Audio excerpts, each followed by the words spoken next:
अब आइए अब हम जान लेते हैं कि हमारी क्या स्ट्रेटजी होनी चाहिए। अर्थात अगर हमें एसएससी सीजल क्वालिफाई करना है, एसएससी सीजल का एक पोस्ट मुझे प्राप्त करना है, तो इसके लिए हमारी क्या कंप्लीट स्ट्रेटजी होगी, उसके बारे में आइए अब हम चर्चा करते हैं, अर्थात आप तक साझा करते हैं। एक बात याद रखिए, यदि आप इतना कर पा रहे हैं, यदि ये जो मैं स्ट्रेटजी बता रहा हूँ यदि आप इतना कर पा रहे हैं, तो कहीं ना कहीं सफलता आपके हाथ में होगी। तो आपको सबसे पहले क्या करना होगा, आपके पास सबसे पहले होना चाहिए क्या, सिलेबस। अगर आपके पास सिलेबस नहीं है तो समझ लीजिए आप कितना भी पढ़ लीजिए आप सफल नहीं होंगे। तो इसलिए सबसे पहले आपके पास क्या होनी चाहिए, सब सिलेबस होनी चाहिए। जैसे आप ये समझो कि मुझे जाना कहाँ है, मुझे जाना है कहीं और, मान लो जहां भी जाना है अपने लक्ष्य तक जाना है।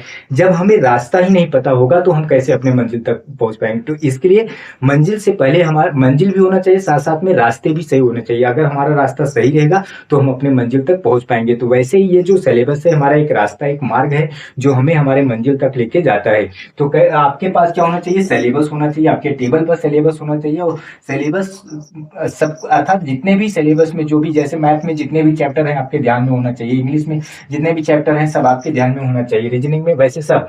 इसके बाद यदि आपके पास सिलेबस है तो आपके पास आप क्या करो, रिवीजन करो। रिवीजन रिवीजन जो भी आप अपना जो भी, मान लो यदि आप कोर्स कोई लिए हो, किसी का कोर्स लेके पढ़ रहे हो, तो केवल पढ़ना नहीं है, पढ़ने के साथ साथ क्या करना है, आपको रिवीजन भी करना है। मान लो किसी का आप बुक प्रेफर किए हो, तो आप मान लो मैथ का बुक लिए हो या किसी का रीजनिंग का या इंग्लिश का, तो आप बुक केवल पढ़ना तक नहीं है, उसके साथ साथ आपको क्या करना है, रिवीजन करना है। अर्थात आपको रीड प्लस रिवीजन करना है। रीड प्लस क्या करना है, रीड प्लस क्या करना है, रिवीजन करना है। रीड प्लस क्या करना है, रिवीजन करना है। और साथ साथ में आपको प्रैक्टिस भी करना है, प्रैक्टिस भी करना है। अर्थात आप रिवीजन भी करिए और साथ साथ में क्या करिए, प्रैक्टिस भी करिए, बहुत बार प्रैक्टिस करिए। आप ज्यादा रिवीजन करोगे, ज्यादा प्रैक्टिस करोगे, ज्यादा प्रैक्टिस करोगे तो आप कहीं ना कहीं सफलता के कदम पे होगे। अर्थात प्रैक्टिस हमें बहुत बार करना है, बहुत बार करना है। कि जैसे एक बुक को 1000 बार पढ़िए, 1000 बुक को एक बार मत पढ़िए। अर्थात यहाँ पे ये फॉलो होता है कि मतलब मोर स्टडी मोर कंफ्यूजन, अर्थात ज्यादा बुक पढ़ोगे तो ज्यादा कंफ्यूजन होगी, आप सफल कम हो पाओगे। इसलिए एक ही बुक पढ़िए लेकिन कई बार प्रैक्टिस करिए, बहुत बार प्रैक्टिस करिए, प्रैक्टिस अनेक बार करिए। अर्थात आपके पास आप रिवीजन भी करिए, जो भी कुछ आप रीड प्लस क्या करिए, रिवीजन करिए, साथ साथ में आपके पास क्या होनी चाहिए, प्रैक्टिस होनी चाहिए। और जब ये सब हो जाए, आपका चैप्टर खत्म हो जाए, आप पढ़ भी चुके हैं, तो आप रिवीजन प्लस प्रैक्टिस के बाद आपको क्या देना है, मॉक टेस्ट देना है। शुरुआत में आपको 1-2 मॉक टेस्ट लगाओ, सप्ताह में 1-2 मॉक टेस्ट लगाओ। इसके बाद अपनी स्पीड को अर्थात अपने मॉक टेस्ट को भी बढ़ाना शुरू कर दो। फिर एक समय ऐसा आएगा आप हर दिन अर्थात प्रत्येक दिन एवरी डे आप मॉक टेस्ट को लगाओ। अर्थात तो शुरू में आपका भले का मॉक टेस्ट में 0 मार्क्स का है, कोई दिक्कत नहीं, कोई दिक्कत नहीं। शुरू में आपका भले का -3 मार्क्स का है, कोई दिक्कत नहीं, आप लगाओ लगाओ, हार मत मानो, हार मत मानो। निराशा आएगी, असफलता भी हाथ में लगेगी, सब कुछ लगेगा, टॉन्ट भी लोग मारेंगे, लेकिन आप बार बार आप मॉक टेस्ट लगाते रहो और एक दिन आप जरूर सफल हो जाओगे। और अगर आप मैथ पढ़ रहे हो तो मैथ में एक बात याद रखना कि आपकी कैलकुलेशन बहुत स्पीड होनी चाहिए, इतनी फास्ट होनी चाहिए।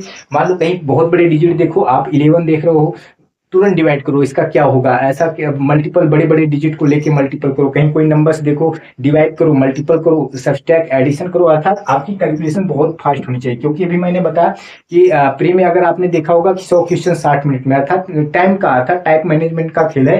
तो अगर आप चाहते हैं टाइम मैनेजमेंट खेल है, अर्थात आप जल्द सफल होना चाहते हैं, तो आपकी कैलकुलेशन बहुत फास्ट होनी चाहिए। उसके साथ साथ आपके टेबल आने चाहिए, जैसे 25 तक तो कम से कम, 25 से 30 तक तो, 30 तक तो मान लो आपके पास टेबल होनी जरूर चाहिए। अर्थात आपको टेबल आना चाहिए, आप मून के भी आप बता सकते हो। तो अर्थात कैलकुलेशन स्पीड बढ़ाइए और टेबल भी आपको आना चाहिए। अब रही बात इंग्लिश की, अगर इंग्लिश देखा जाए तो तीन बेस पे सिलेक्शन होता है। इंग्लिश 3 ही बेस पे टिका है। अगर देखा जाए तो वोकैबुलरी जिसे बोलते हैं, रीडिंग कम्प्रीहेंशन, इसके बाद ग्रामर। हालांकि ग्रामर का उतना बड़ा खेल नहीं है। अगर आपने वोकैब और रीडिंग कम्प्रीहेंशन पढ़ लिया तो कम से कम 70 से 75, अगर देखा जाए तो 70 से 75 जो आपके परसेंट हैं इन्हीं से कवर हो जाते हैं। रीडिंग कम्प्रीहेंशन में जैसे क्लोज टेस्ट हो गया, जिसे हम PQRS बोलते हैं, ये सब वोकैबुलरी भी बहुत जरूरी है। अर्थात ये सब अगर आप कवर कर लेते हो, इसके बाद आप ग्रामर कवर भी कर लेते हो, तो आपकी इंग्लिश जो होगी कंप्लीट हो जाएगी। अर्थात आपको किस पे ज्यादा ध्यान देना है, सबसे ज्यादा वोकैब पे ध्यान देना है।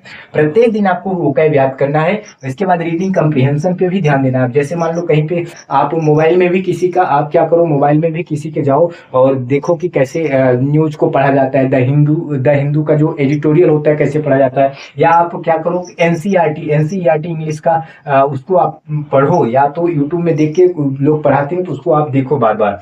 और इसके साथ साथ आप ग्रामर को भी पढ़ो। तो सबसे ज्यादा आपको वोकैब और रीडिंग कम्प्रिहेंशन पे ध्यान देना होगा। अगर हम रीजनिंग की बात करें, हालांकि रीजनिंग बहुत ईजी होता है, बहुत ईजी होता है। एक बार अगर आपने अच्छे से पढ़ लिया, दोबारा बार बार पढ़ने की जरूरत नहीं है। हालांकि कुछ जैसे होते हैं बार बार आपको रिवीजन करना चाहिए, जैसे नंबर सीरीज हो गया, ये आपको कई दिखाना चाहिए कि बार बार इसको रिवीजन करते रहना चाहिए। हालांकि इसमें कभी कभी बदल दिया जाता है, पैटर्न को बदल दिया जाता है, तो इसमें आप मिरर इमेज पे भी थोड़ा ध्यान देखना।